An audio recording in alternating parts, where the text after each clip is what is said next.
Hello everyone, welcome to our YouTube channel technical Kranti. स्वागत है आपका इलेक्ट्रिकल मशीन के कम्प्रिहेंसिव कोर्स में, जिसके पिछले वीडियो में हमने ट्रांसफार्मर कंप्लीट कर दिए, रिलेटेड एमसीक्यू भी आपको करवा दिए हैं। आप प्लेलिस्ट में जाके चेक कर लीजिएगा, इलेक्ट्रिकल मशीन का प्लेलिस्ट होगा। प्लस जो हमारा टॉपिक है वो है डीसी मशीन। डीसी मशीन में हमने सबसे पहले आपको कंस्ट्रक्शनल फीचर और types of DC machine plus basic of DC machine और वाइंडिंग के जो टाइप्स होते हैं और किस तरह से वाइंडिंग से क्वेश्चन और कंस्ट्रक्शनल फीचर से क्वेश्चन पूछे जाते हैं। जितने भी क्वेश्चन आर के राजपूत, बीके मेहता में और जेबी गुप्ता में प्लस पीवाईक्यू थे, सारे के सारे चूंकि मैं वीडियो क्लास में करवाता हूँ और करवाया भी था, कंस्ट्रक्शन ऑफ डीसी मशीन, ठीक ना, और working principle of DC machine. तो आज का जो हमारा टॉपिक है उसमें हम देखने वाले हैं types of DC machine plus EMF equations, ठीक है, किस तरह से ड्राइव होता है। मैं आपको यहाँ दो मेथड बताऊंगा डीसी मशीन के इक्वेशन ड्राइव करने पे, जहाँ से क्वेश्चन पूछे जाते हैं न्यूमेरिकल। मैंने आपको क्वेश्चन करवा दिया था कंस्ट्रक्शन फीचर से रिलेटेड और कौन कौन से इंपॉर्टेंट क्वेश्चन है, सारी चीज़ें। तो आइए आज हम जो देख रहे हैं, क्योंकि जो डीसी मशीन होते हैं वो दो टाइप्स के होते हैं, एक जनरेटर होता है, एक मोटर होता है। तो फिलहाल हम जनरेटर में देखेंगे। तो जनरेटर में ईएमएफ इक्वेशन निकाला जाता है और मोटर में टॉर्क इक्वेशन निकाला जाता है। तो पहले हम पूरे तरीके से जनरेटर को देखेंगे, देन बाद में हम देखेंगे मोटर को। तो आइए सबसे पहले जनरेटर के ईएमएफ इक्वेशन को देखते हैं और उसके बाद हम देखेंगे। तो देखिए, सबसे पहले इसके वर्किंग प्रिंसिपल को थोड़ा सा समझने का प्रयास करते हैं। जो डीसी जनरेटर में तीन चीज़ मेनली रिक्वायरमेंट होता है वर्किंग कंडीशन में। पहला तो एक आर्मेचर ये चीज़ें जो है, जो इसके बीच में रहता है, जो घूमता है, वो आर्मेचर होता है। तो आर्मेचर सर्किट का होना अनिवार्य है। दूसरा, मैग्नेटिक फील्ड का भी होना अनिवार्य है। कहने का मतलब ये मैग्नेट, जिसको फील्ड वाइंडिंग कहते हैं, तो मैग्नेटिक फील्ड बहुत नेसेसरी है। मैग्नेटिक फील्ड नहीं होगा तो आर्मेचर के घूमने से जो हमारा इंड्यूस ईएमएफ ही नहीं होगा, तो ये भी नेसेसरी है। प्लस इन दोनों के बीच में रिलेटिव स्पीड होना चाहिए। रिलेटिव स्पीड का मतलब होता है कि एक रुका होना चाहिए तो दूसरा घूमेगा, अगर दूसरा रुका हुआ है तो पहला घूमेगा, इस तरह से होता है। तो यहाँ क्या होता है कि मैग्नेटिक फील्ड हमारा स्टेशनरी होता है और जो ये आर्मेचर होता है इसमें रोटेट होता है। तो due to Faraday law of electromagnetic induction के अकॉर्डिंग के प्रिंसिपल क्या होता है कि जब कभी भी कोई भी कंडक्टर मैग्नेटिक फील्ड में रोटेट होता है तो उसके अंदर क्या होता है कि इंड्यूस ईएमएफ जनरेट होता है, और अगर वो सर्किट क्लोज होता है तो उसके अंदर करंट फॉलो होने लगता है। तो यही बेसिकली प्रिंसिपल होते हैं डीसी जनरेटर के ऑपरेट होने का। तो आप यहाँ देख सकते हैं कि जो प्रिंसिपल बेस्ड होता है, ये क्वेश्चन एग्जाम में पूछे जाते हैं बार बार, कि ये जो डीसी जनरेटर या डीसी मशीन का जो प्रिंसिपल जनरली है वो है Faraday law of electromagnetic induction, ठीक ना। तो इसमें क्या है कि when coil is rotate in the magnetic field then the prime mover it cuts magnetic field. जब कभी भी हम प्राइम मूवर के जरिए आर्मेचर को घुमाते हैं, यानी कि आर्मेचर कॉइल को घुमाते हैं, रोटेट करवाते हैं मैग्नेटिक फील्ड में, तो क्या होता है कि मैग्नेटिक फील्ड आर्मेचर कॉइल की वजह से कट होता है, यानी कि फ्लक्स कट होता है। और फ्लक्स के कट होने की वजह से Faraday law of electromagnetic induction के कारण उस कंडक्टर में या उस आर्मेचर में या उस कॉइल में क्या होता है, ईएमएफ इंड्यूस होता है, ठीक है, और जो कि डायनेमिकली इंड्यूस ईएमएफ होता है। तो ये भी क्वेश्चन पूछा जाता है कि आर्मेचर में जो इंड्यूस ईएमएफ होता है वो कैसा होता है। तो आपको ध्यान में रखना है कि वो डायनेमिकली इंड्यूस ईएमएफ होता है, जिसका फार्मूला ये होता है। ये कैसे होता है आगे देखेंगे इसके बारे में, ठीक है। तो और उसके बाद अगर सर्किट हमारा क्लोज रहेगा तो एक इंड्यूस्ड करंट फॉलो हो जाएगा सर्किट में। तो याद रखिए, this induced EMF develop in the DC generator will always alternative. तो याद रखिएगा, जो आर्मेचर की बात करें तो आर्मेचर में जो वोल्टेज डेवलप होता है वो एसी होता है, बट बाय कम्यूटेटर और ब्रूस सेगमेंट के जरिए हम उसको क्या करते हैं, पल्सेटिंग डीसी में या ट्रेपेजियम टाइप के डीसी में हम कन्वर्ट कर लेते हैं बाद में। तो ब्रूसेज जो कम्यूटेटर जो होता है वो रेक्टिफायर और इन्वर्टर की तरह काम करता है एज ए मोटर में और जनरेटर में, ठीक है। अब देखिए, जो डायरेक्शन ऑफ इंड्यूस ईएमएफ के पोलरिटी को फाइंड आउट किया जाता है वो फ्लेमिंग राइट हैंड रूल से किया जाता है, और अगर मोटर में वही चीज़ें लेफ्ट हैंड रूल से फाइंड आउट करते हैं। इसके लिए अगर आप, क्योंकि ये चीज़ें एग्जाम में यूपीपीसीएल के एग्जाम में पूछे गए थे और हर एग्जाम में भी जनरली ये क्वेश्चन पूछे जाते हैं, आपको डायरेक्ट यहाँ दिया जाएगा, जैसे फ्लेमिंग राइट हैंड रूल है तो दो चीज़ दिया जाएगा, फोर फिंगर मिड फिंगर इसको बताता है, तो बताइए थंब का डायरेक्शन किसको बताएगा, या ये दोनों दिया रहेगा तो इसमें तीसरा पूछेगा। तो इस तरह के क्वेश्चन एग्जाम में आते हैं। और अगर आपको ट्रिक याद रखना है तो आप देखिएगा, ताकि आपके एग्जाम में क्वेश्चन में कन्फ्यूजन ना हो, तो आप देखिएगा महात्मा गांधी या फिर MG set, motor generator set जो होता है, तो एमजी सेट या फिर महात्मा गांधी याद रखिएगा, बस सिंपल। तो इसमें क्या होता है, देखिए एम जो है वो लेफ्ट में है तो मोटर में लेफ्ट हैंड रूल लगता है, और जो देखिए जी जो है जनरेटर जो है राइट में है तो यहाँ पे राइट हैंड रूल लगता है। तो right hand rule left hand rule क्या कहता है, तो वो सब चीज़ें ऑलरेडी आपने मैग्नेटिज्म में पढ़ा होगा और जानते होंगे। तो फ्लेमिंग राइट हैंड रूल क्या कहता है, फ्लेमिंग साहब ने एक राइट हैंड रूल दिया जिसमें कि हम जो इंड्यूस ईएमएफ हो रहा है या इंड्यूस ईएमएफ का जो डायरेक्शन है या करंट का जो डायरेक्शन है जनरेटर में रोटेट करवाने के बाद, फ्लक्स कटिंग के बाद, उसको हम फाइंड आउट करते थे। इसमें जो है थंब को दिखाता है मोशन ऑफ कंडक्टर, जो कंडक्टर किस डायरेक्शन में घूम रहा है, और 4 फिंगर जो होता है, ये वाला 4 फिंगर जो होता है वो मैग्नेटिक फील्ड के डायरेक्शन को बताता है, और मिड फिंगर जो है इंड्यूस ईएमएफ या फिर करंट को बताता है। चलिए नेक्स्ट जो है इंड्यूस ईएमएफ की थोड़ा सा ग्राफ के जरिए समझने का प्रयास करते हैं। बाकी ये चीज़ें आप एनिमेशन से ही समझ पाइएगा, क्योंकि यहाँ पे समझाना बड़ा मुश्किल हो जाएगा। तो आप यूट्यूब पे सर्च कीजिएगा एनिमेशन, मतलब एसी कैसे जनरेशन होता है, तो वो चीज़ें आपको समझ में आ जाएगी। फिलहाल थोड़ी सी जहाँ से क्वेश्चन पूछे जाते हैं एग्जाम में वो चीज़ें देखेंगे। जो इंड्यूस ईएमएफ होते हैं वो जनरली अल्टरनेटिव होते हैं, ऑलवेज ये ध्यान में रखिएगा। बाद में उसको हम क्या करते हैं, कन्वर्ट कर लेते हैं डीसी में, ठीक ना, स्टेशनरी में मतलब एसी में कन्वर्ट कर लेते हैं। जैसा कि आपको मालूम हो, according to Faraday law of electromagnetic induction, EMF क्या होगा कि d∅dt होता है। यानी कि कुल मिलाकर अगर हम मान लेते हैं कि जो नंबर ऑफ टर्न है कॉइल का 1 है, तो उस कंडीशन में ये डायरेक्टली प्रोपोर्शनल हो जाएगा d∅dt, यानी कि rate of change of flux, ठीक है। तो कहने का मतलब है कि जैसे जैसे फ्लक्स के रेट का चेंजिंग होगा तो उस वजह से ईएमएफ इंड्यूस होगा। याद रखिएगा फ्लक्स से कोई इफेक्ट नहीं पड़ेगा, जब तक फ्लक्स कट नहीं होगा, फ्लक्स का रेट नहीं चेंज होगा, तो उस कंडीशन में ईएमएफ जनरेट नहीं होगा। आप यहाँ देख सकते हैं कुछ यहाँ मतलब एक्सपेरिमेंट के जरिए या फिर एक तरह से टेबुलेशन फॉर्म में मैंने आपको समझाने का प्रयास किया है कि जब कभी भी मान लीजिए कि जो यहाँ पे एंगल जो होगा, यहाँ पे ये वाला जो एंगल, ठीक है, एक बार मान लो एंगल 0 हुआ फिर 90 डिग्री हुआ, तब क्या क्या कंडीशन आएगा। तो मान लीजिए जो है कंडक्टर का जो एंगल होगा वो 0 डिग्री हुआ, तो उस कंडीशन में गाइज मैक्सिमम फ्लक्स लिंकेज होता है, लेकिन मैक्सिमम फ्लक्स लिंकेज के बावजूद भी कंडक्टर में ईएमएफ 0 होता है, क्योंकि वो फ्लक्स कट नहीं किया है। अगर लेकिन वही 90 डिग्री की बात करें तो 90 डिग्री में जाने में तो फ्लक्स काफ़ी कम उसके कंडक्टर के बीचों से बीच गुजरता है, जिस वजह से फ्लक्स लगभग निजिलेबल यानी कि 0 होता है। बट अगर ईएमएफ की बात करें तो उस टाइम मैक्सिमम होगा, क्योंकि वहाँ फ्लक्स रेट का जो कटिंग है वो ज़्यादा हो जाता है। इस तरह से 180 में फिर ये 0 हो जाता है, 270 में माइनस हो जाता है, फिर 360 में फिर जाके 0 होता है। और इसको ग्राफ प्लॉट कीजिएगा तो कुछ इस टाइप से ये बनेगा, ठीक है। तो ये पल्सेटिंग अल्टरनेटिव वोल्टेज बनता है, बाद में इसको हम चेंज कर लेते हैं। अगर प्रोडक्शन ऑफ ईएमएफ की बात करें तो देखिए यहाँ पे अगर ये एक मैग्नेटिक फील्ड लाइन है, ठीक है, और उसके बीच में ये क्या रखा हुआ है, कंडक्टर हमारा रखा हुआ है। तो अब यहाँ देखिए जो कंडक्टर है, ये कंडक्टर का एक्सिस है, जो कि इसके स्पीड होगा यानी कि वेलोसिटी के एक्सिस को ही जनरली कंडक्टर का एक्सिस माना जाता है, और ये एक्सिस उसका लेंथ है, कंडक्टर का लेंथ है। तो ये जो बी है वो है मैग्नेटिक फील्ड लाइन्स, ठीक है। तो ये मैग्नेटिक फील्ड लाइन में यहाँ थीटा एंगल से ये रोटेट हो रही है। अगर हम ये मान के चल रहे हैं तो इंड्यूस ईएमएफ का अगर निकालेंगे तो ये होता है E = VBL, ठीक है ना, VBL ये प्रोडक्ट है बाकी। तो यहाँ से ये चीज़ निकलेगा E = होगा BLV sin theta, BLV sin theta. ये आपको इक्वेशन याद रखना है, ये डायरेक्ट भी पूछा जाता है। जो इंड्यूस ईएमएफ होता है वो होता है BLV sin theta, BLV sin theta.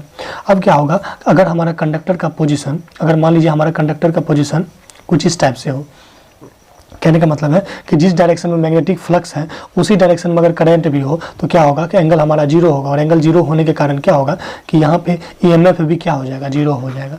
और अगर हमारा कंडक्टर मैक्सिमम मतलब परपेंडिकुलर कंडीशन में रहेगा, परपेंडिकुलर कंडीशन में मैक्सिमम फ्लक्स लिंकेज होने की वजह से क्या होगा कि ये जो थीटा का एंगल जो होगा 90 डिग्री होने की वजह से इसमें जो मैक्सिमम में ईएमएफ इंड्यूस होगा। इस बात का ध्यान रखिएगा, ये क्वेश्चन एग्जाम में पूछे जाते हैं। अब हम नेक्स्ट बात कर लेते हैं EMF equation of DC generator. इसको हम दो मेथोलॉजी से ड्राइव करेंगे। एक मेथोलॉजी ये है जो कि आपको सिंपल वीके मेहता के बुक में देखने को मिल जाता है, और दूसरा हम एक अलग तरीका जो कि गेट पॉइंट ऑफ व्यू से जो क्वेश्चन पूछे जाते हैं डीसी मशीन के ईएमएफ के, उसके रिगार्डिंग बात करेंगे। सबसे पहले कुछ टर्म है यहाँ, उसको देख लीजिए ताकि आपको जब आगे बताएंगे तो उस टर्म को आपको ध्यान रखिएगा। ये देखिए फाई जो है ये है फ्लक्स पर पोल। मान लीजिए ये फ्लक्स है, मतलब पोल है, तो अगर 4 पोल की मशीन है तो चारों पोल पर क्या फ्लक्स हो रहा है तो इसी को बोलते हैं फाई, यानी कि फ्लक्स पर पोल। इसको दिखाते हैं हम वेबर में, ठीक है। और ये जो पी आपको जहाँ भी देखने को मिलेगा उसका मतलब होता है नंबर ऑफ पोल। फिर आपको एन का मतलब याद रखना है स्पीड, जो कि जनरली आरपीएम में होगा, और छोटा वाला अगर एन अगर हम कहीं लिख रहे हैं तो इसका मतलब वो आरपीएस में होगा, यानी कि रेवोल्यूशन पर सेकंड, 1 सेकंड में कितना चक्कर लगा रहा है। जेड की बात करें तो ये total number of armature conductor, यानी कि उस आर्मेचर को बनाने में कितना कंडक्टर कितना कॉइल लगा है, ये चीज़ें होगा। और ए जो होगा नंबर ऑफ पैरेलल पाथ, ये सभी चीज़ें आई होप आप अच्छे से जानते होंगे कि ए क्या होता है, जेड क्या होता है, जो कि हम कंस्ट्रक्शनल फीचर और बेसिक ऑफ वाइंडिंग में बता दिए। ईजी जो हो जाएगा हमारा वो EMF induce in any parallel path in the armature. तो आर्मेचर में कौन सा कितना ईएमएफ इंड्यूस हो रहा है वो इसके मैग्नीट्यूड को ईजी दिखाएगा। चलिए अब हम देखने का प्रयास करते हैं, ड्राइव करते हैं इसको। तो यहाँ पे आप देख सकते हैं कि जैसा कि आपको मालूम होगा कि Faraday law of electromagnetic induction के अकॉर्डिंग जो ईएमएफ होता है वो होता है n d∅dt।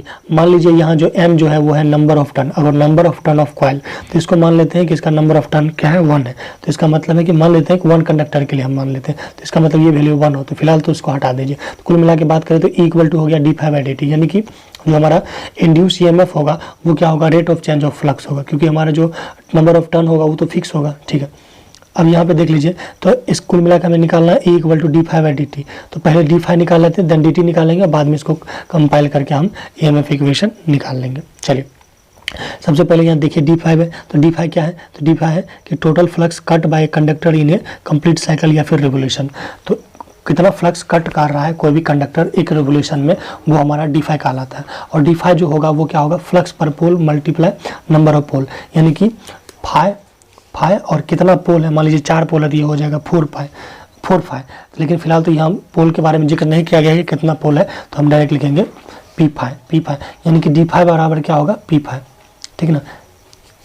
नेक्स्ट अब हम dt की बात करते हैं। तो dt अगर निकालना, dt का मतलब हुआ कि time required to complete 1 cycle, मतलब एक चक्कर लगाने पे आर्मेचर को एक चक्कर लगाने में कितना टाइम लगा, अगर वो निकालना है तो सिंपली याद रखिएगा टाइम निकालने का क्या फॉर्मूला होता है, टाइम निकालने का फॉर्मूला होता है डिस्टेंस अपॉन वेलोसिटी। तो फिलहाल अगर एक चक्कर लगा रहा है तो वही तो उसका डिस्टेंस हुआ, किसी सर्कल का जो सर्कमफ्रेंस होता है वही तो उसका डिस्टेंस होता है। तो अगर कोई आर्मेचर किसी मैग्नेटिक फील्ड में एक चक्कर लगा रहा है तो इसका मतलब वो 1 साइकिल डिस्टेंस को ट्रेवल कर रहा है, प्लस उसका मान लेते हैं वेलोसिटी जो है वह आरपीएम है, स्पीड बोले तो एन आरपीएम है। अगर यहाँ से dt निकाले तो एक साइकिल का मतलब 1 रेवोल्यूशन भी हुआ, तो n इंटू क्या हो गया, रेवोल्यूशन पर मिनट चूँकि ये n है, अगर इसको हम सेकंड में चेंज करने के क्या करेंगे 60 से डिवाइड कर देंगे, तो ये जो हमारा हो जाएगा यहाँ से रिवोल्यूशन क्या हो जाएगा, कट जाएगा, और कटने के बाद ये आ जाएगा 60/n पर सेकेंड। अब इस तरह से आप देख लीजिएगा d∅ निकल गया, dt निकल गया। अब एक्चुअली में अगर हम e निकालना चाहें d∅/dt, तो फाई कितना था p∅, और dt निकल गया तो मेरा 60/9, तो n ऊपर चला जाएगा, तो इसका मतलब है कुल मिला के E = हो गया Pn∅/60। तो अभी इतना निकल गया। अब आगे देखते हैं। अब हम पैरेलल पाथ के बारे में जिक्र करते हैं। तो मान लीजिए ए पैरेलल पाथ में आर्मेचर कंडक्टर कितना होगा, Z होगा। तो अगर हम पर पैरेलल पाथ निकालें, मान लीजिए कि पैरेलल पाथ क्या होता है वो हम आगे बता देंगे। ये वाला चीज़ जो है ई पैरेलल पाथ, ये क्या है पैरेलल पाथ, एक पैरेलल पाथ, 2 पैरेलल, 3, इस तरह से चलते रहेगा, और उस पैरेलल पाथ में भी कंडक्टर सीरीज में जुड़ा हुआ रहता है। तो ये जो पैरेलल पाथ है, मान लीजिए ए पैरेलल पाथ में कोई ए पैरेलल पाथ है और उसमें नंबर ऑफ कंडक्टर Z है, तो अगर हम कहेंगे पर पैरेलल पाथ कितना कंडक्टर है, तो क्या लिखना पड़ेगा, Z/A लिखना पड़ेगा। नहीं समझे होंगे तो यहाँ से समझिए। मान लीजिए कि इसमें जो है फिलहाल तीन के लेकर चल रहे हैं, तो मान लीजिए इसमें कंडक्टर 1 2 3 3 9 है, 9 कंडक्टर है, और इसमें पैरेलल पाथ कितना है 3 है। तो अगर हम ये निकालते हैं कि एक पैरेलल पाथ में कितना कंडक्टर है, तो क्या करेंगे 9/3 करेंगे, तो यानी कि 3 निकलेगा, जो कि आपको दिख भी रहा है कि 1 2 3 कंडक्टर है। ठीक है, तो अगर हमको पर पैरेलल पाथ कंडक्टर निकालना है तो क्या करना पड़ेगा, Z/A करना पड़ेगा। इस बात का ध्यान रखिएगा, वही चीज़ हम यहाँ किए हैं, Z/A की है। तो चलिए, तो इस हिसाब से अगर आप इंड्यूस ईएमएफ निकालिएगा तो वो क्या हो जाएगा Pn∅Z 60Y। तो ये एक स्टैंडर्ड फार्मूला हुआ, और यहाँ n जो है वो RPS में होगा। और अगर लेफ्ट वाइंडिंग की बात करते हैं = P होता है, और वेव वाइंडिंग की बात करते हैं = 2 होता है। और यहाँ पे अगर बात करें देखा जाए तो जो हमारा EG होगा वो होगा Pn∅Z 60Y। ठीक है, और यहाँ पे पोल तो फिक्स रहता है, हमारा Z कंडक्टर भी फिक्स रहता है, और पैरेलल पाथ भी फिक्स रहता है, और 60 जो है ये कांस्टेंट नंबर है। तो कुल मिला के जो हमारा जनरेटेड ईएमएफ होता है वो डायरेक्टली प्रोपोर्शनल होता है n∅ के, यानी। तो गाइज इस तरह से हमने आपको जनरेटेड ईएमएफ का जो फार्मूला है Pn∅Z 60Y ये निकालना बता दिया एक तरीके से, मेथड 1 तरीके से, जो कि जनरली वीके मेहता के बुक में आपको देखने को मिलेगा। अब एक दूसरा तरीका बताते हैं जो कि एक तरह से न्यूमेरिकल और मैथमेटिकली अप्रोच है, तो वो दूसरा तरीका से भी मैं ड्राइव करके बताता हूँ। देखिए यहाँ पे जो n है, अभी फ़िलहाल ये क्या है n, अभी जो ये फ़िलहाल है वो RPM में है, यानी कि रेवोल्यूशन पर मिनट। और जब आप यहाँ से छोटा n लिखिएगा तब यहाँ से ये 60 डिलीट हो जाता है। और ये कैसे होता है थोड़ा सा आगे मैं बता देता हूँ। चलिए यहाँ से रिमार्क की बात करें, और अगर इस चीज़ को हम देखिए रिकॉल करवा देते हैं। देखिए ये जो होगा अगर RPM में है तो उसका ये वाला फार्मूला होगा, और ये जो है ये हट जाता है उस कंडीशन में आप देख सकते हैं ये पैरेलल पाथ जो होगा वो हट जाएगा तो वो हो जाएगा आरपीएस में, यानी कि रेवोल्यूशन पर सेकेंड। अब यहाँ पे एक और फार्मूला होता है, ये वाला फार्मूला, जो कि एक तरह से डीसी जनरेटर का कैरेक्टरिस्टिक्स इक्वेशन है। तो यहाँ ये कैसे निकलता है, जैसे ऑलरेडी हम अभी जान रहे हैं कि ईजी इक्वल टू होता है पी फाई जेड बाई ए। अब यहाँ जो n है वो फिलहाल n जो है वो आरपीएस में है।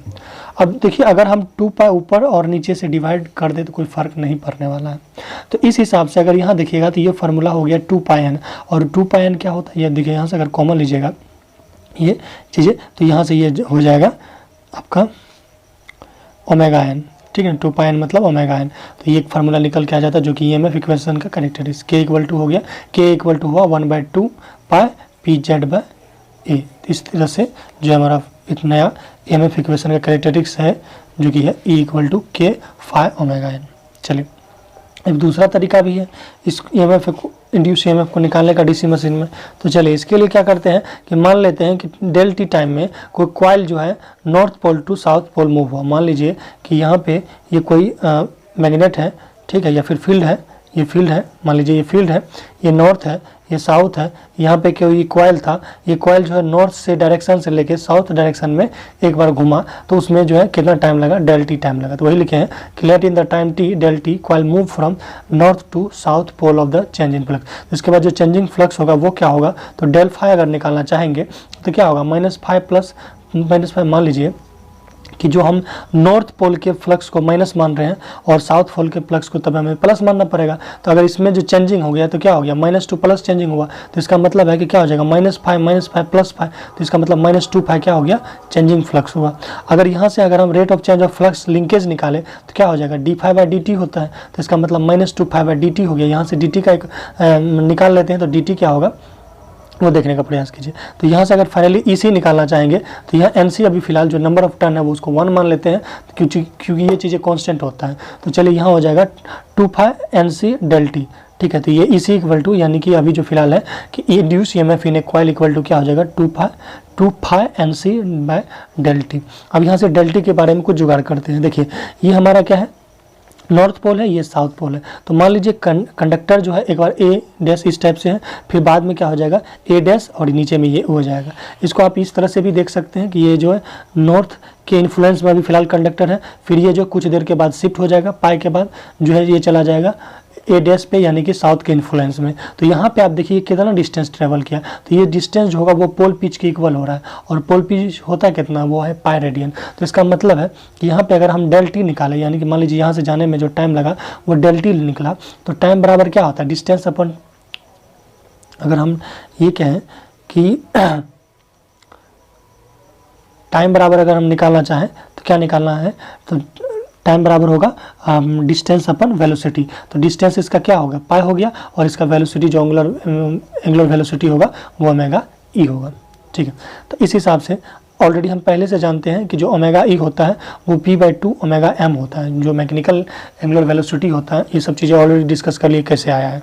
तो उसके बाद अगर इस वैल्यू को आप रखिएगा तो यहाँ से आप डेल टी का वैल्यू निकाल लीजिएगा, और डेल टी का वैल्यू जो आपको आएगा वो आएगा 1/Pn। n कहाँ है, n है आरपीएस, और p जो है नंबर ऑफ पोल है। तो इस हिसाब से अगर आप अभी जैसे यहाँ पे देख सकते हैं कि अभी जो आपको बताए थे कि EC इक्वल टू हुआ 2πNC बाई डेल टी, तो डेल टी की जगह क्या रखना है, डेल टी की जगह डेल टी का वैल्यू 1/πN रखेंगे तो क्या चीज़ आएगा, ये देखिए यहाँ पे रखेंगे तो ये पलट जाएगा, तो ये आ जाएगा EC इक्वल टू 2p∅NNC, ठीक है। अब नेक्स्ट थोड़ा सा समझने का, नंबर ऑफ कंडक्टर का आप खेल खेल रहे हैं। तो मान लीजिए ये कोई जो है वाइंडिंग है, इसमें जो है 1 2 3 नंबर ऑफ पैरेलल पाथ लगा हुआ है। तो मान लेते हैं ए पैरेलल पाथ, ए तक लगा हुआ है पैरेलल पाथ, और उसके बाद उसमें नंबर ऑफ सीरीज कंडक्टर जुड़ा हुआ है, नंबर ऑफ कॉइल जुड़ा हुआ है, ठीक है। तो एक बार अभी मान के चल रहे कि सिर्फ और सिर्फ इस कॉइल में कितना, मान लीजिए इसमें अगर हम कंडक्टर निकालेंगे कितना कंडक्टर है, तो क्या कीजिएगा, अगर आपको कंडक्टर निकालना है तो पहले देखिए एक पैरेलल पाथ में कितना कंडक्टर है। मान लीजिए फिलहाल यहाँ 3 देखने को मिल रहा है, और नंबर ऑफ पैरेलल पाथ कितना होगा उसको क्या करेंगे, मल्टीप्लाई कर देंगे। तो 3 3 जा 9 हो जाएगा। तो कुल मिला के इसमें कितना कॉइल है, तो 9 कॉइल है। तो 9 कॉइल में अगर हम ये मान के चल रहे हैं कि एक कॉइल में इंड्यूस एमएफ 2 है, तो 9 कॉइल में कितना होगा, 18। तो सेम लाइक दिस उसमें भी ऐसे ही होगा। तो मान लीजिए यहाँ पे ए पैरेलल पाथ है और C number of coil connected है सीरीज में, तो अगर हम टोटल कॉइल की बात करेंगे तो क्या हो हो जाएगा A मल्टीप्लाई 2 हो जाएगा, सॉरी C हो जाएगा, A मल्टीप्लाई C हो जाएगा। और एक कॉइल में 2 कंडक्टर होता है ना, एक कॉइल के टर्न में 2 कंडक्टर होता है। यहाँ आप देख सकते हैं ये कॉइल है, इस कॉइल में, और ये कॉइल क्या होता है, कंडक्टर किस तरह से 2 हुआ ऑलरेडी हम बेसिक ऑफ वाइंडिंग में बता दिए। तो आप यहाँ देखिए ये जो कॉइल है, इस कॉइल में 2 कंडक्टर है, एक ये साइड एक ये साइड। तो इस हिसाब से हम कहेंगे अगर Z निकालेंगे, टोटल नंबर ऑफ कंडक्टर निकालेंगे, तो पहला तो देखिए नंबर ऑफ पैरेलल पाथ और total number of coil connected in series multiply क्या हो जाएगा, 2 हो जाएगा। 2 क्यों होगा, क्योंकि एक कॉइल में 2 कंडक्टर होते हैं। तो इस हिसाब से ये हो गया 2AC, ठीक है। तो Z इक्वल टू हो गया 2AC, यानी कि टोटल नंबर ऑफ कंडक्टर। तो यहाँ से देखिए इंड्यूस EMF इन आर्मेचर वाइंडिंग अगर निकालिएगा टोटल इंड्यूस EMF, तो क्या हो जाएगा CEC, मतलब जितना कंडक्टर है मल्टीप्लाई CEC। तो अगर इसको टोटली फाइनली निकालिएगा तो ये निकलेगा E इक्वल टू 2πPNC। और ये सब क्या है, ये चीज़ें मेंशन है कि टर्न पर कॉइल को NC बोला है, नंबर ऑफ कॉइल को A इंटू C हो गया, और number of turn A into C into NC हो गया, और टोटल नंबर ऑफ कंडक्टर अगर निकालेंगे Z इक्वल टू क्या निकलेगा, 2AC/NC, जितना नंबर ऑफ टर्न है। तो अब यहाँ से CNC अगर निकाला जाए, CNC निकालना है तो CNC इक्वल टू क्या हो गया, Z/2A हुआ, Z/2A हुआ, और CNC ऑलरेडी निकला हुआ है। अब इस चीज़ को चूँकि हम ऑलरेडी अभी EMF इक्वेशन निकाले हुए थे, तो ये क्या है, E equal to 2πPNCNC। CNC की जगह ये वैल्यू को रखेंगे, तो ये रखने के बाद ये हमें निकला, और ये हमारा फाइनली इक्वेशन आ गया, जो कि इससे पहले भी हम इजीली निकाले थे। तो अभी एक थोड़ा सा ये मतलब अलग अप्रोच है, जो कि मैं सीखा था, तो सोचे मैं आपको बता दूँ। तो ये आप देख सकते हो, तो ये हमें फिलहाल स्टैंडर्ड इक्वेशन निकल गया, जो कि है P5NZ60/A, ठीक है। तो ये हो गया EMF इक्वेशन। यहाँ से क्वेश्चन पूछे जाते हैं SSC JEE के मेंस में, रेलवे JEE के प्री में, और SSC JEE के प्री में, और भी अदर एग्जाम में ये फार्मूला पे बेस न्यूमेरिकल DC मशीन और DC मशीन के जनरेटर और अलग टाइप से क्वेश्चन पूछे जाते हैं। तो इस बात को ध्यान रखिएगा गाइस। अब हम बात कर लेते हैं क्लासिफिकेशन ऑफ DC मशीन के, कितने टाइप्स के DC मशीन होते हैं, ठीक है, उसको बात करते हैं। और देन हम जाएंगे कैरेक्टरिस्टिक्स ऑफ DC मशीन में, फिर हम losses and powerful of equation, then armature reaction, then commutation, और फिर हम पढ़ेंगे लास्ट में जो है स्पीड कंट्रोल ऑफ मशीन। चलिए तो फिलहाल हम देखते हैं, तो फिलहाल आप देखिए क्लासिफिकेशन ऑफ DC मशीन। तो पहले देखिए देखा जाए तो 4 कैटेगरी में इसको डिफाइन करेंगे। पहला है परमानेंट मैग्नेट DC मशीन, दूसरा है सेपरेटली एक्साइटेड DC मशीन, उसके बाद है सेल्फ एक्साइटेड DC मशीन, उसके बाद है कंपाउंड एक्साइटेड DC मशीन। देखिए जो परमानेंट मैग्नेट DC मशीन है वो जनरली छोटे टॉयज़ में, खिलौने वगैरह होते हैं, या सर्वो मोटर जो होते हैं, या किसी भी लैपटॉप वगैरह में, या कोई एम्पलीफायर है, या छोटे मोटे जो खिलौने वगैरह होते हैं, या इंस्ट्रूमेंट में, इलेक्ट्रॉनिक्स इंस्ट्रूमेंट में यूज़ करते हैं। क्योंकि इसमें जो हमारा फील्ड वाइंडिंग की जगह क्या रहता है कि जो हमारा फील्ड जो रहता है वो परमानेंट मैग्नेट का बना होता है। तो फिलहाल ये जो है permanent magnet of DC machine होता है। फिर है चूँकि देखिए कोई भी मशीन में 2 टाइप के वाइंडिंग होते हैं, एक तो फील्ड वाइंडिंग होता है और दूसरा आर्मेचर वाइंडिंग होता है। अगर फील्ड वाइंडिंग को, चूँकि फील्ड वाइंडिंग को एक्साइट करना पड़ेगा एक पोल क्रिएट होने के लिए, ताकि फ्लक्स जो है मैग्नेटिक फील्ड क्रिएट हो सके, और मैग्नेटिक फील्ड क्रिएट होगा तब ना उसमें आर्मेचर घूमेगा तो EMF इंड्यूस होगा। तो उसके अलग अलग तरीके हैं। तो जो फील्ड को एक्साइटेड करने का तरीका है वो 2 टाइप का है, एक तो खुद के वोल्टेज के वजह से खुद में, और दूसरा होता है सेपरेटली एक्साइटेड, मतलब बाहर से हम एक्साइट करते हैं। तो सेपरेटली एक्साइटेड की बेसिस पे ये 2 टाइप के होते हैं, एक वोल्टेज एक्साइटेड, दूसरा होता है करंट एक्साइटेड। सेल्फ एक्साइटेड में 2 टाइप के, एक DC शंट मशीन होता है, दूसरा सीरीज मोटर होता है, सॉरी मशीन या जनरेटर जो भी बोलो। फिर कंपाउंड एक्साइटेड में 2, एक लॉन्ग शंट एक शॉर्ट शंट। फिर डिफरेंशियल होता है, फिर कम्युलेटिव होता है, एक एक करके देखेंगे। तो सबसे पहले हम देख लेते हैं परमानेंट मैग्नेट DC मशीन। तो देखिए परमानेंट मैग्नेट में जो होता है फील्ड वाइंडिंग के जगह परमानेंट मैग्नेट का यूज किया जाता है, और इसमें जो फील्ड फ्लक्स जो होता है ऑलवेज सेम होता है, और इसमें BF और Φf जो होता है कांस्टेंट होता है, क्योंकि इसमें वेरी करने की कुछ चीज़ें नहीं, क्योंकि यहाँ परमानेंट मैग्नेट का यूज जनरली किया जाता है। चलिए अब हम बात करते हैं सेपरेटली एक्साइटेड की। तो सेपरेटली एक्साइटेड मशीन में क्या है कि इसमें जो है आर्मेचर वाइंडिंग में और फील्ड वाइंडिंग में, यानी कि आर्मेचर सर्किट और फील्ड सर्किट में कोई कनेक्शन नहीं होता है। फील्ड को हम अलग से एक्साइटेड करते हैं, आर्मेचर तो चूँकि उसी फील्ड की वजह से एक्साइट हो जाता है, ठीक है। तो आर्मेचर को जो फील्ड को जो एक्साइट करने का मेथड होता है वो एक सेपरेटली होता है, मतलब उसको जो है रेसिडुअल मैग्नेटिज्म या रेसिडुअल फ्लक्स एक्साइट नहीं करते हैं, ठीक है। इसमें 2 टाइप के हुआ, एक हुआ वोल्टेज एक्साइटेड, एक हुआ करंट एक्साइटेड। जो वोल्टेज एक्साइटेड होगा तो उसमें लॉन्ग थिन वायर का यूज़ करेंगे और उसका जिसका रेजिस्टेंस हाई रखेंगे, और करंट में क्या करेंगे शॉर्ट थिन वायर का यूज़ करेंगे जिसका रेजिस्टेंस हम कम रखेंगे।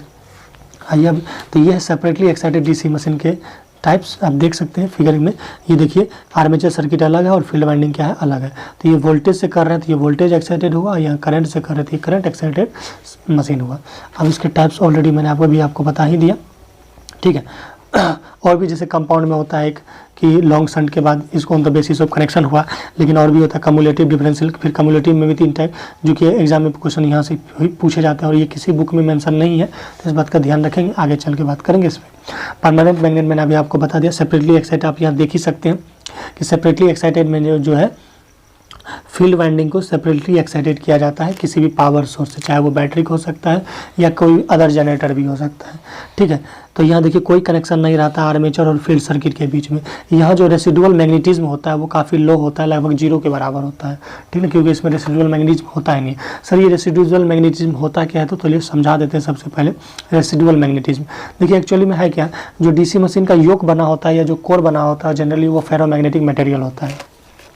जब कभी भी मशीन पहले चलता है और फिर बाद में बंद हो जाता है, तो एक्चुअली में चलने के बाद क्या होता है, जैसे अगर आप सिंपल समझिएगा कि मान लीजिए ये एक रोड ले लेते हैं, इस रोड पे ये वायर को लपेट देते हैं और इसमें जब हम करंट फ्लो करवाते हैं तो इसमें क्या होता है कि मैग्नेटिक फील्ड क्रिएट हो जाता है और इसके बगल में आप एक लोहे की कील को रखी हो गया तो क्या होगा, चिपक जाता है, खींच लेता है। ये क्यों खींच लेता है, क्योंकि यही तो है करंट का मैग्नेटिक इफेक्ट। तो करंट के मैग्नेटिक इफेक्ट की वजह से ये क्या करता है, जो हमारा सोलेनॉइड होता है वो मैग्नेट की तरह काम करने लगता है। तो इसको हम बोलते हैं टेम्पोररी मैग्नेट। क्यों बोलते हैं टेम्पोररी मैग्नेट, क्योंकि जैसे ही हम इसमें से वायर कनेक्शन को हटा लेते हैं, यानी कि करंट को जो फ्लो है उसको बंद कर देते हैं, तो ये फिर डिमैग्नेटाइज हो जाता है। लेकिन वो जल्दी नहीं होता है, ठीक है ना। आप समझिए, जब हम एक सोलेनॉइड में करंट प्रवाहित करते हैं यानी कि फ्लो करवाते हैं तो मैग्नेट बन जाता है। मैग्नेट बनने के बाद एक्चुअली में क्या होता है कि जब हम कनेक्शन को हटा लेते हैं यानी कि करंट को बंद कर देते हैं, जब रोक देते हैं, तो उस कंडीशन में भी थोड़े समय के लिए भी उसमें कुछ मैग्नेटिज्म रहता है, क्योंकि उसका जो मैग्नेटिज्म का जो डायपोल होता है वो मतलब अलाइन ही रहता है। तो वही जो मैग्नेटिज्म छुपा के रखता है उसी को बोलते हैं हम रेसिडुअल फ्लक्स या रेसिडुअल मैग्नेटिज्म। आइए यहाँ थोड़ा सा समझिएगा कि जो डीसी मशीन होता है जनरली फेरोमैग्नेटिक मटेरियल के कोर के होते हैं, फील्ड जो होता है वो कोर के होते हैं। Whenever machine is operated a magnetic field is produce inside DC machine. When source load is removed core retains some parts of that magnetic field and it carries residual flux। कहने का मतलब है कि machine के चलने के बाद जब कभी मशीन को बंद किया जाता है तो चलने के दौरान जो है वो कुछ रेसिडुअल फ्लक्स को मतलब कुछ जो मैग्नेटिज्म प्रॉपर्टी को स्टोर कर लेता है। तो मशीन बंद भी रहता है तो भी उसमें कुछ ना कुछ रेसिडुअल फ्लक्स होता है और रेसिडुअल फ्लक्स की वजह से ही रेसिडुअल मैग्नेटिज्म होता है, जिसका कि वैल्यू लगभग 2 से 8 वोल्ट होता है। तो हम रिटेंटिविटी कहते हैं, इस बात का ध्यान रखिएगा। तो यही चीज़ है कि आर्मेचर जब रोटेट होता है in the presence of residual flux density residual EMF is produce, ठीक है। तो इसी तरह से रेसिडुअल ईएमएफ प्रोड्यूस होता है और ये धीरे धीरे क्या होता है कि मशीन जब रोटेट होता है एक नॉर्मल स्पीड से या फिर मतलब जो क्रिटिकल स्पीड है उससे ज़्यादा स्पीड में, तो फिर धीरे धीरे जो है वोल्टेज बिल्डअप होने का प्रोसेस स्टार्ट होता है। ये कैसे वोल्टेज बिल्डअप प्रोसेस होता है वो आगे हम आपको बताएंगे। चलिए, तो इस हिसाब से आप सेपरेटली एक्साइटेड मशीन देख लिए। तो सेपरेटली एक्साइटेड मशीन में आप ये फिजिकली फिगर दिया गया है। तो यहाँ आप देखिएगा कि यहाँ पे जो है हम फील्ड को अलग से एक्साइट किए हैं और ये जो आर्मेचर का कनेक्शन अलग से किए हैं, इसमें एक साथ नहीं है, ना ही सीरीज में ना ही शंट में। तो इस हिसाब से आप देखिएगा ये जो आर्मेचर करंट होगा वो लोड करंट के बराबर होता है, जो कि यहाँ पे मेंशन है। अगर यहाँ पे आप ईजी निकालिएगा यानी कि ईएमएफ निकालिएगा तो ये क्या होगा, या फिर लोड वोल्टेज निकालिएगा तो क्या होगा कि जितना प्रोड्यूस हो रहा है उसमें से ये दोनों क्या होगा, लॉसेस होगा। और लॉसेस या ब्रूसेस ड्रॉप को जनरली 0 माना जाता है, ठीक ना, जब तक कहा ना जाए। अगर दिया है क्वेश्चन में तो आप मानिए, अदरवाइज 0 ही मानिए वोल्टेज ड्रॉप को। तो वोल्टेज ड्रॉप को अगर 0 मानते तो इक्वल टू क्या हो जाएगा, इक्वल टू हो जाएगा V + I/RA, यानी कि जो ई होगा जनरेटेड ईएमएफ जो होगा वो लोड प्लस इन दोनों के मतलब यहाँ जो लॉसेस हो रहा है आर्मेचर में उनके जोड़ के बराबर होगा। यहाँ से I निकालेगा तो ये हो जाएगा आर्मेचर करंट, अगर निकालेगा तो E - V/RA हो जाएगा, ठीक है। और उसके बाद करेंगे develop power of the armature, तो वो P = होगा EIA। ये जब पावर फ्लो इक्वेशन पढ़ेंगे तो समझ में आ जाएगा, ठीक है। और इसका यूज जनरली हम हाई करंट एप्लीकेशन के लिए यूज करते हैं, जैसे इलेक्ट्रोप्लेटिंग में, लेबोरेटरी वगैरह में। अब नेक्स्ट हम गाइस बात करते हैं सेल्फ एक्साइटेड डीसी मशीन की। तो guys self excited DC machine में कुछ ना कुछ सेल्फ मैग्नेटिज्म होता है, मतलब कि रेसिडुअल मैग्नेटिज्म इसमें होता है जो कि 2 से 8 वोल्ट के आसपास रहता है। हर बुक में ये वेरी करते रहता है, कहीं कहीं 2, 5, कहीं 6 रहता है, कोई बात नहीं। आपको यही डाटा याद रखना है कि जो सेल्फ एक्साइटेड डीसी मशीन होते हैं उसमें रेसिडुअल मैग्नेटिज्म पाया जाता है कुछ ना कुछ, जिसके वजह से वोल्टेज बिल्डअप प्रोसेस स्टार्ट होता है। और ये जनरली मशीन यूज किए जाते हैं इंडस्ट्री में। और रेसिडुअल मैग्नेटिज्म में प्रॉपर कनेक्शन होना चाहिए, पोलरिटी सेम होना चाहिए, और जनरली पोलरिटी जो होगा वो एडिटिव नेचर का होना चाहिए। अगर सब्ट्रैक्टिव नेचर का होगा तो वोल्टेज बनने के जगह वोल्टेज और घट जाएगा, और घटने की वजह से क्या होगा कि जो हमारा जनरेटर होगा वो फिर से ईएमएफ का प्रोडक्शन नहीं करेगा, इस तरह से करंट का प्रोडक्शन नहीं करेगा। नेक्स्ट की बात करते हैं डीसी शंट जनरेटर की।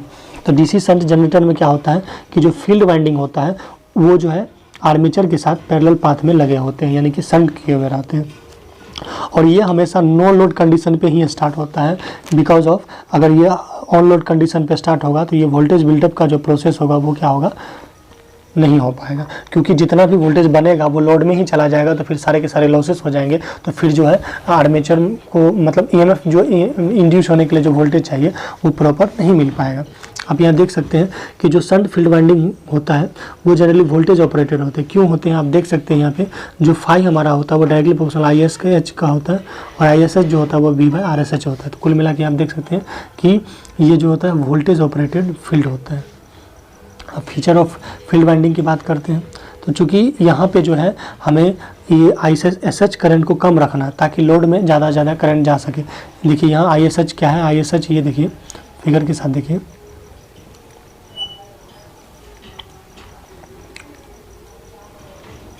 यहाँ पे आप देख सकते हैं कि ये जो ISH करंट को हमको क्या रखना है, कम रखना पड़ेगा, घटाना पड़ेगा, ताकि ये जो लोड करंट मतलब ज़्यादा करंट लोड में जा सके। ठीक है, इसके लिए क्या करना है, अगर ISH को हमें घटाना है तो उसके लिए हमें RSH को बढ़ाना पड़ेगा, और RSH को बढ़ाने का मतलब है कि हमें जो वायर के थिकनेस को कम करना पड़ेगा, यानी कि CSA को कम करना पड़ेगा, जो कि आप दिख रहे हैं।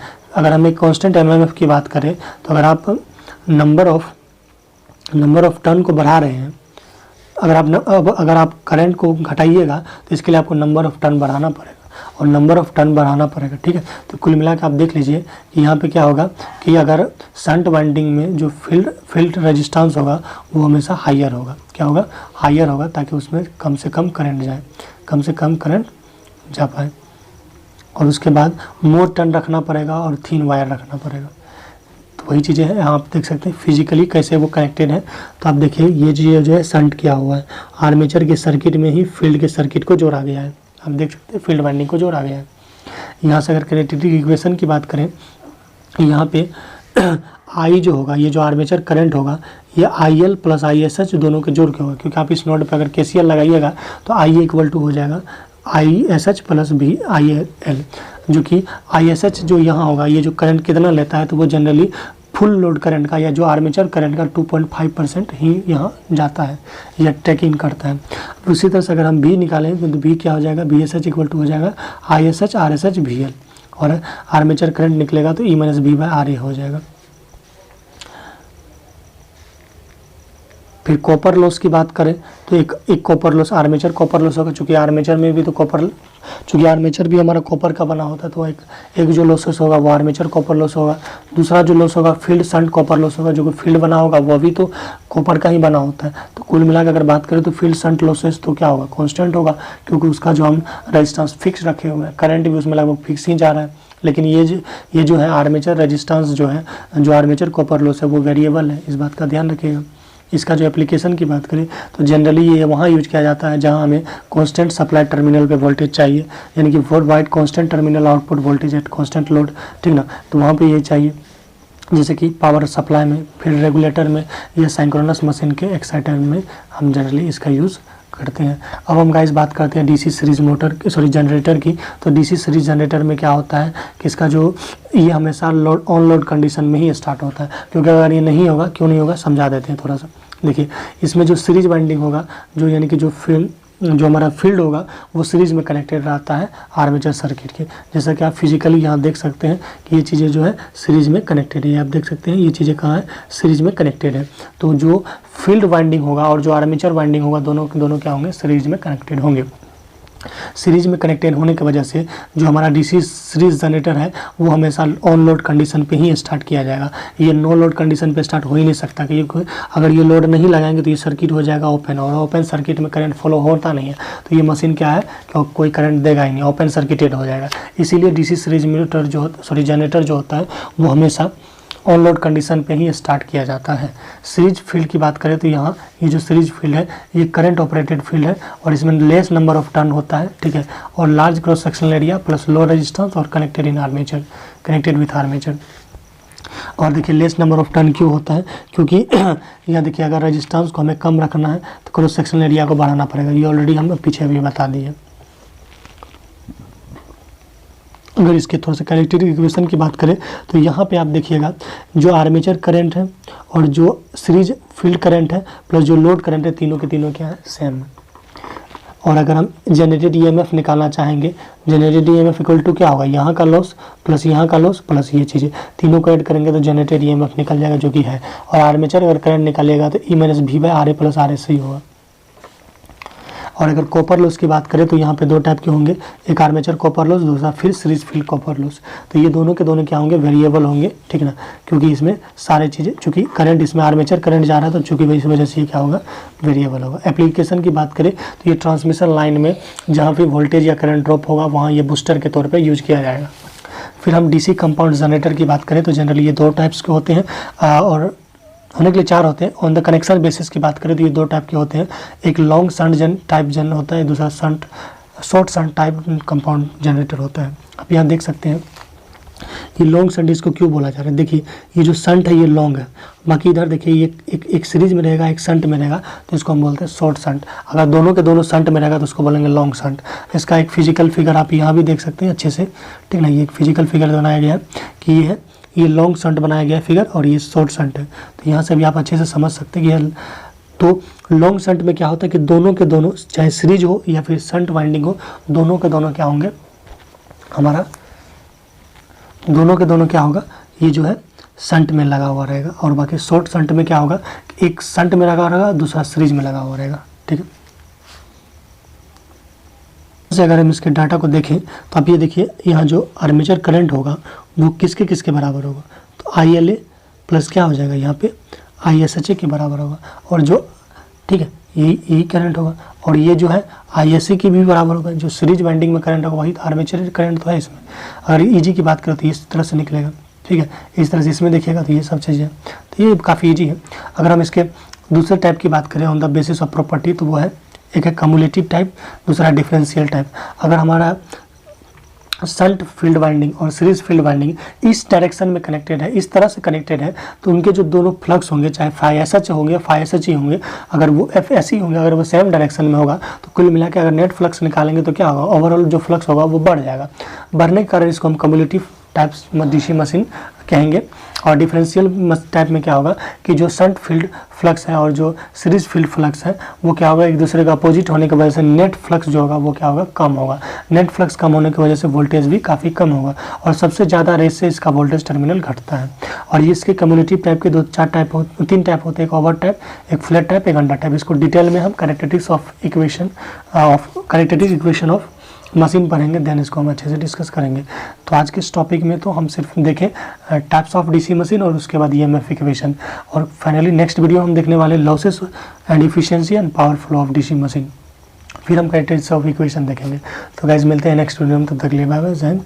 अपना सपोर्ट बनाए रखें। इस नोट्स को अगर आप लेना चाहते हैं तो टेलीग्राम पे मैसेज करें या फिर व्हाट्सएप नंबर मेरा दिया गया है डिस्क्रिप्शन में, यहाँ से इस नोट्स को ले सकते हैं। कंप्लीट नोट्स है, इस नोट्स में से आपको कहीं भी क्वेश्चन बाहर नहीं आएगा। इसमें आपको हर एग्जाम के क्वेश्चन जो दिए गए हैं सारे मेंशन है, प्लस आर के राजपूत में कौन कौन से हिट क्वेश्चन है सारे क्वेश्चन यहाँ दिए गए हैं। तो मिलते हैं नेक्स्ट वीडियो में, तब तक के लिए बाय बाय, जय हिंद, गुड नाइट।